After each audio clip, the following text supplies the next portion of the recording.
সম্মানিত দর্শক, আজকের গরম খবর। বিএনপি এবং আওয়ামী লীগ আবার নিজেদের মধ্যে তারা একটি বৈঠক করলো এবং ওই বৈঠকে বলা হলো তারা আর শত্রু থাকবে না এবং তারা সবাই এক হয়ে যাবে।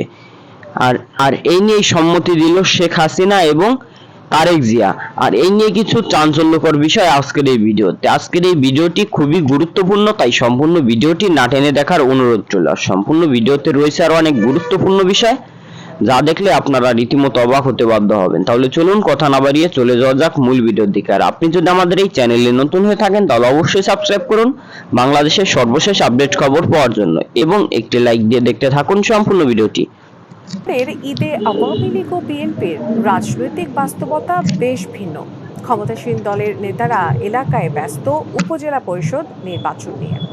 জনগণকে নির্বাচনমুখী করতে ঈদ কেন্দ্রিক গণসংযোগ ও শুভেচ্ছা বিনিময় করছেন আওয়ামী লীগের নেতারা। অন্যদিকে বিএনপির নেতারা এলাকায় গিয়ে জেল জুলুমে হতাশ হয়ে পড়া মাঠ পর্যায়ের নেতাকর্মীদের উজ্জীবিত ও সক্রিয় হওয়ার বার্তা দিচ্ছেন। বিস্তারিত মোহাম্মদ সোহাগ বিশ্বাসের রিপোর্ট।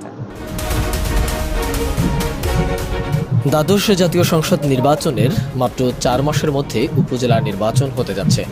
দলীয় প্রতীক না দেয়ায় স্থানীয় সরকার ব্যবস্থার এই নির্বাচন নিয়ে আওয়ামী লীগের তৃণমূলে দ্বন্দ্ব আরও বাড়ছে। প্রায় প্রতিটি উপজেলায় দলের একাধিক নেতা প্রার্থী হওয়ার আগ্রহ প্রকাশ করে ঈদ ঘিরে নিজেদের মতো করে গণসংযোগ করছেন।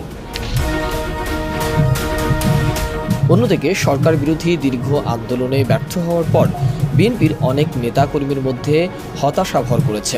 রোজায় মাসব্যাপী গণ ইফতারের মাধ্যমে নেতাকর্মীদের সংগঠিত করার পরিকল্পনাও ছিল বিএনপির। এরই ধারাবাহিকতায় ঈদের সময়ও নেতারা হতাশ হয়ে পড়া তৃণমূলের কর্মীদের উজ্জীবিত করবার চেষ্টা চালাচ্ছেন।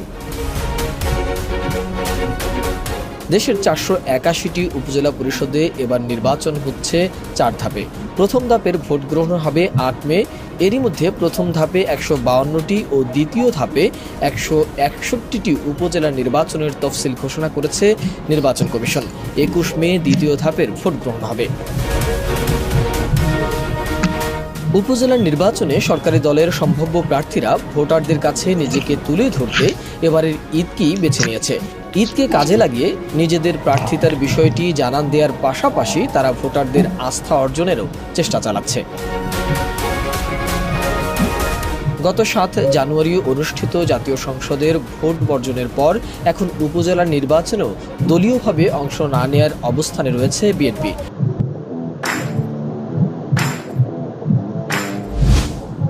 দলটি আবারও সরকার বিরোধী আন্দোলনে সংগঠিত করতে তৃণমূলকে সক্রিয় করতে চাইছে। বিএনপির জ্যেষ্ঠ যুগ্ম মহাসচিব রুহুল কবির রিজভী বলেন, ঈদের সময় সব নেতাই নিজেদের এলাকায় যান। ঈদ ধর্মীয় উৎসব হলেও গণসংযোগ হয়। নেতারা কর্মীদের উদ্বুদ্ধ করার জন্য কাজ করেন। তিনি বলেন, আমরা পরাজিত নই, যুদ্ধের ময়দানে আছি, জনগণ আমাদের পক্ষে আছে। আর আওয়ামী লীগ উপজেলা নির্বাচনকে প্রতিদ্বন্দ্বিতামূলক দেখানো ও ভোটার উপস্থিতি বাড়ানোর লক্ষ্য নিয়ে কাজ করছে। এই নির্বাচনকে কেন্দ্র করে দলটি তাদের তৃণমূলের বিভেদকেও দূর করতে চাইছে। মোহাম্মদ সোহাগ বিশ্বাস, এটিএন নিউজ। সম্মানিত দর্শক, আশা করি সম্পূর্ণ ভিডিওটি না টেনে দেখেছেন এবং এই ভিডিওটি দেখে আপনারা অনেক কিছু বুঝতে পেরেছেন। আপনাদের যদি এই ভিডিওর উপর কোনো গুরুত্বপূর্ণ মতামত থেকে থাকে তাহলে অবশ্যই কমেন্ট বক্সে জানান। এবং আজকের এই ভিডিওটি এই পর্যন্তই। আবার দেখা হবে অন্য কোনো নতুন ভিডিওতে। ততক্ষণ সুস্থ থাকুন, ভালো থাকুন, আল্লাহ হাফেজ।